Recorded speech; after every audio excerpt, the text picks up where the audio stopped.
अस्सलाम वालेकुम boys, welcome back to another video. जैसा कि आपने पिछली वीडियो में देखा था कि हमने जो है अपनी ईएफ के बारे में जो है वो कंप्लीट हिस्ट्री शेयर की है। मैंने वीडियो बनाई तो उसमें जो है 2-4 बंदों ने मुझे कहा था कि आपने जो ईके रखी है इसके बारे में जो है आप कंप्लीट हिस्ट्री शेयर करें। तो फिर से हम एक दफा आपकी खिदमत में हाजिर हुए हैं और आज जो है हम बात करेंगे होंडा सिटी की 6वीं जनरेशन के बारे में। तो अगर आपको ये वीडियो पसंद आए या ना आए तो आप प्लीज चैनल को लाइक, सब्सक्राइब, कमेंट, शेयर लाजमी करिएगा। ये व्लॉग नहीं है, ये एक इन्फॉर्मेशन है, वीडियो है जी ईके के बारे में जो कि होंडा सिविक की 6वीं जनरेशन कहलाती है। ये 1996 से लेके 2000 तक आती है। इसके बीच में मुख्तलिफ शेप्स आई हैं, मुख्तलिफ मॉडल्स आए हैं और मुख्तलिफ वेरिएंट्स आए हैं। तो पहले इसकी शेप के बारे में बात करें। इसकी शेप 1996, 97 और 98 की जो है वो फ्रंट लाइट्स और बैक लाइट्स और बम्पर वगैरह चेंज है। इसी तरह ही 99 और 2000 के जो है वो फ्रंट लाइट और बैक बम्पर और फ्रंट बम्पर चेंज है। ये चेक करें, ये जी 1996 की जो है वो सेडान गाड़ी है और ये साथ रही है 1996 की हैचबैक। इसी तरह 1999 की ये आ गई सेडान और ये आ गई हैचबैक। इन दोनों में जो है वो डिफरेंट है। तो आज हम इसके बारे में कंप्लीट बात करेंगे।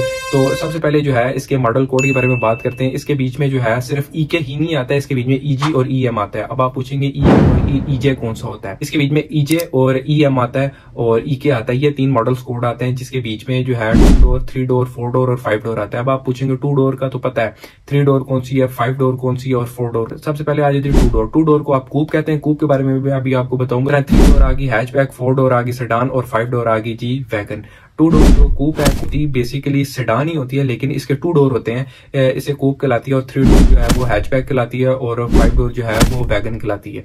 अब आपने तो अभी इसके वेरिएंट्स के बारे में बात करते हैं। इसके जो है वो काफी ज्यादा वेरिएंट्स है। सबसे पहला इसका CX, DX, LX, EXX, VP, फेरियो, SI और टाइप R जैसे इसके बीच में वेरिएंट है। मैं कहता हूँ ये गाड़ी जो है उस दौर की भी और इस दौर की भी जो है नौजवानों को एक अट्रैक्शन यानी मकबूल गाड़ी है नौजवानों में बहुत ही। हमने भी जैसा कि ईके रखी हुई है। तो इसके बीच में सबसे पहले बेसिक वेरिएंट आता है CX जो सिर्फ अवेलेबल है इन हैचबैक के अंदर। 1996 में जो है होंडा वालों ने CX वेरिएंट लॉन्च किया था। ये वेरिएंट इसके बीच में ना ही तो रेडियो है ना ही पावर स्टीयरिंग है। इसके बीच में इन्होंने होंडा वालों ने 2 एयर बैग्स और 13 इंच के अलॉय व्हील्स दिए थे और ये एक बिल्कुल बेसिक वेरिएंट। इसके बाद जो है DX वेरिएंट आ जाता है जो होंडा वालों ने 1996 में ही ये वेरिएंट लॉन्च किया था। ये कूप, सेडान और हैचबैक तीनों में अवेलेबल है ये DX वेरिएंट।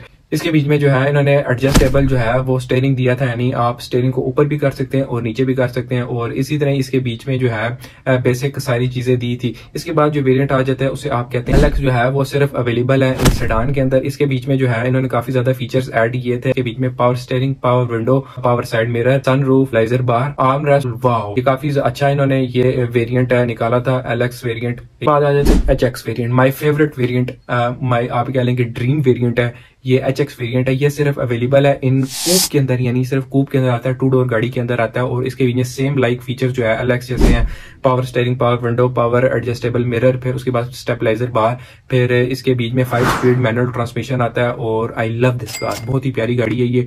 और इसकी बैक लुक जो आप चेक करें, मैं कहता हूँ कि बहुत ही प्यारी इन्होंने बैक लुक बनाई है होंडा वालों ने। पुराने जमाने की जो गाड़ियों में जो है सबसे मकबूल गाड़ी मेरे ख्याल से वो होंडा की 6वीं जनरेशन। खैर हम थे वेरिएंट्स पे। HX वेरिएंट जो है ये कूप में आता है। इसके बाद आ जाता है जी EX वेरिएंट जो है ये आप कह लें कि top of the line variant है। ये सेडान के अंदर और सिर्फ कूप के अंदर आता है, हैचबैक के अंदर EX वेरिएंट नहीं आता है। इसके बीच में जो है वो 1.6 single VTEC, dual VTEC engine आते थे और जो के 127 हॉर्स पावर प्रोड्यूस करते थे। 4 स्पीड ऑटोमेटिक ट्रांसमिशन और 5 स्पीड मैनुअल ट्रांसमिशन आते थे। और इसी तरह power steering, power window, auto down, driver seat का जो मिरर था वो ऑटो डाउन होता था, यानी आपने एक दफा बटन दबा दिया तो खुद ही नीचे आएगा। सनरूफ भी आता था और मुख्तलिफ इसके बीच में। और इसी तरह क्रूज कंट्रोल, ABS और बहुत सारे इसके बीच में फीचर्स आते थे और बहुत ही कमाल का ये वेरिएंट निकाला था इन्होंने, top of the line variant. इसके बाद जो वो आता है VP वेरिएंट। VP वेरिएंट जो आता है ये 1998 में जो है होंडा वालों ने इंट्रोड्यूस कराया था और इसके बीच में एक स्पेशल किस्म का इन्होंने पेंट किया था, CD प्लेयर्स दिए थे, ऑटोमेटिक ट्रांसमिशन और मैनुअल ट्रांसमिशन के साथ ही आया था। ये VP वेरिएंट है वो सिर्फ सेडान के अंदर आता था और कीलेस एंट्री दी थी।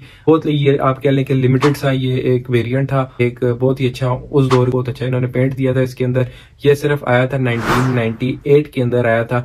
और इसके बाद बात करते हैं मैं फेवरेट फेरियो के बारे में बात करते हैं। फेरियो अवेलेबल थी सिर्फ जापान मार्केट के अंदर, JDM के अंदर अवेलेबल थी। आपको JDM का मतलब पता है? नहीं पता तो मैं आपको बताता हूँ, Japanese domestic market, Japanese domestic market कहते हैं JDM को। फेरियो है ये सिर्फ बनाई ही जापान के लिए थी। ये एक स्पोर्टी गाड़ी थी, आप कह रहे हैं कि स्पोर्टी लुक वाली गाड़ी थी। इसके बीच में जो है एक्स्ट्रा फीचर्स जो है उन्होंने डाले थे। फीचर्स की बात करें, 1.5 VTEC, नॉन VTEC, इंजन इसके बीच में आते थे सिर्फ जापानीज मार्केट के लिए, और ये परफॉर्मेंस गाड़ी थी एक किस्म की। और इसके बीच में इन्होंने 3 वे स्विच इंस्टॉल किए थे, डी, S1 और S2, जो कि बिल्कुल स्टीयरिंग के साथ इंस्टॉल किए थे। डी का मतलब है फ्यूल मैपिंग, S1 का मतलब है गियर को कंट्रोल करता था, और इतना ही S2 जो है ये स्पोर्टेस्ट मोड था। और ये फेरियो जो है इसकी मैं कहता हूँ इसके बीच में उन्होंने एक्स्ट्रा फीचर दे दिए थे जापान के अंदर, जिसके बीच में उन्होंने रेयर हेड रेस्ट दिया था, टैगरा टाइप आर के गियर स्टाइल का जो है वो गियर नॉब दिया था। 1999 और सिर्फ 2000 में आती थी। और ये real time 4 wheel drive, real time यानी 4 व्हील ड्राइव ये गाड़ी थी, जो कि सिर्फ अवेलेबल थी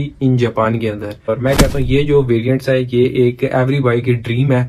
ये बहुत ही आप कह लें कि रेयर है इन पाकिस्तान के अंदर। मेरे ख्याल से शायद ही गिनी चुनी गाड़ियां होंगी, और वो भी किसी के पास शायद ही किसी ने रिवील की हो। मेरे ख्याल से अभी तक कोई गाड़ी रिवील नहीं हो जो रियल टाइम 4 व्हील ड्राइव है। फेरियो जापानीज मार्केट की ओरिजिनल गाड़ी, कहता हूँ बहुत ही कमाल की गाड़ी। टाइप आर ओरिजिनल जो है वो भी बहुत कम है इन पाकिस्तान के अंदर। खैर काफी ज्यादा लोगों ने कन्वर्ट की हुई है टाइप आर के अंदर, लेकिन टाइप आर ओरिजिनल बहुत रेयर गाड़ी है, बहुत ही कम गाड़ी है। इसके बाद आ जाते हैं SI वेरिएंट। SI वेरिएंट जो है वेरिएंट सिर्फ आता ही कूप के अंदर था, और इसके अंदर 1.6 VTEC, सिंगल VTEC और डुअल VTEC, ऑटोमेटिक ट्रांसमिशन और मैनुअल ट्रांसमिशन। इसके बीच में large throttle body, straight connecting rods थे, low friction high silicon piston इसके बीच में इंस्टॉल किए गए थे कंपनी की तरफ से। कि हमने सिर्फ बेसिक बात की है, बिल्कुल डीपली नहीं की।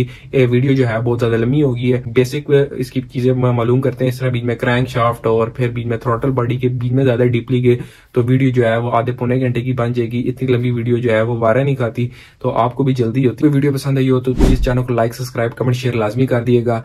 और ये आगे जी EK 1999 और 2000 की शेप, और ये आगे जी EJ 1996, 1997 और 1998 की शेप। ये दोनों की शेप में आप बताएं आपको किसकी शेप ज्यादा पसंद है। मुझे जो है वो ज्यादा EK की शेप, जो कि 1999 और 2000 के, कमेंट करके जरूर बताइएगा कि आपको किसकी शेप अच्छी लगती है। अगर इसके बीच में इन्फॉर्मेशन के बीच में कोई मेरे से मिस्टेक या गलती रहेगी हो तो आप कमेंट बॉक्स में मुझे लाजमी आगाह कर सकते हैं। और चैनल को लाइक, सब्सक्राइब करना ना भूलिएगा। इंशाल्लाह मिलते हैं आपसे नेक्स्ट वीडियो व्लॉग में।